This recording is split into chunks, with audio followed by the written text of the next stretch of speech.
नवी मुंबई बेलापुर के urban हाट में आज से national Gandhi शिल्प बाजार प्रारंभ हो गया। राज्य के वस्त्र उद्योग मंत्री संजय सावकारे ने शिल्प बाजार की लॉन्चिंग की। बेलापुर के कलाग्राम में यह गांधी शिल्प मेला 8 दिनों तक चलेगा।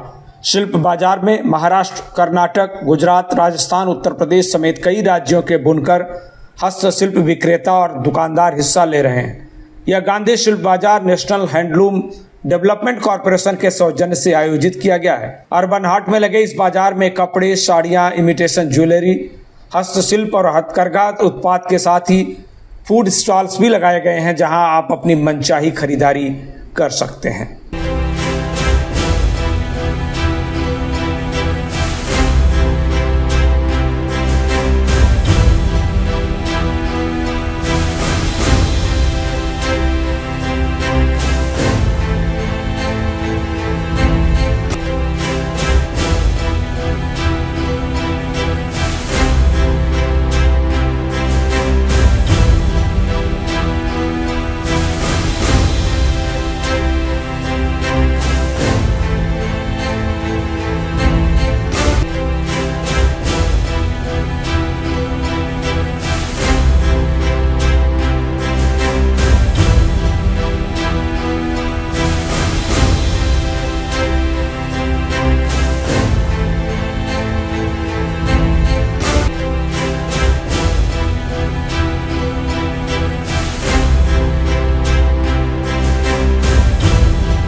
आज वस्त्रोद्योग मंत्री संजय सावकारे ने इसका उद्घाटन करते हुए कहा कि यह गांधी शिल्प मेला हस्तशिल्प और हथकरघा वस्तुओं को बाजार उपलब्ध कराने और आर्टिसन को प्रोत्साहन देने के लिए आयोजित है।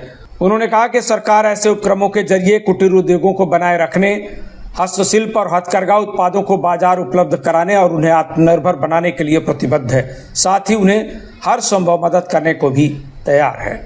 टेक्स्टाईल डिपार्टमेंटच्या माध्यमातून नाही तर सेंट्रल गव्हर्नमेंटच्या माध्यमातून आणि शिल्पाच्या माध्यमातून झालेला आहे।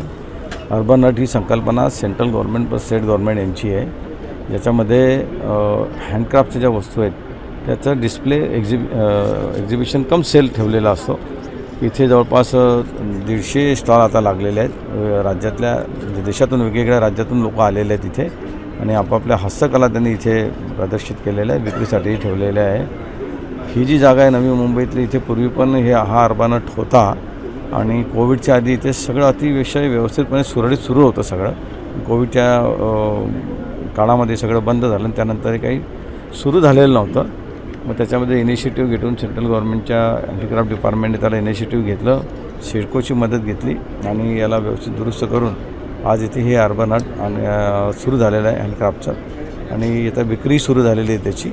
मला अपेक्षा आहे की जसं मागच्या काळामध्ये अतिशय चांगल्या पद्धतीने सुरू होतं तसंच या काळातही याला चांगला प्रतिसाद मिळेल आणि आपल्या महाराष्ट्राची, देशाची हस्तकला जी आहे एकूणच ती सगळीकडे पसरेल। मी महाराष्ट्र गव्हर्नमेंटच्या माध्यमातून आम्ही कारागिरांना प्रोत्साहन देतच असतो। आम्ही जे हँडक्राफ्टचे हस्तलूमवर काम करणारे आहेत त्यांना 200 युनिटपर्यंतची वीज फ्री असते, त्यांना गणपतीचा भत्ता असतो, त्यांना काम मिळावं म्हणून वेगवेगळ्या योजनाही आम्ही राबवत असतो। पण तरी ही गोष्ट खरी आहे की आज लोकांना मशीनवर बनलेलं आणि स्वस्तातलं अशा सगळ्या वस्तूंची लोकांना आता सवय झालेली आहे। पण विशेषतः हाताने बनलेल्या वस्तू आणि हस्तकलाच्या वर प्रेम असणारे लोक पण खूप आहेत की ज्यांना थोडीशी जास्त पैसे मोजावे लागले तर चालतील, परंतु अशा एक्सक्लुझिव्ह गोष्टी घालायला त्यांना आवडतात किंवा वापरायला त्यांना आवडतात।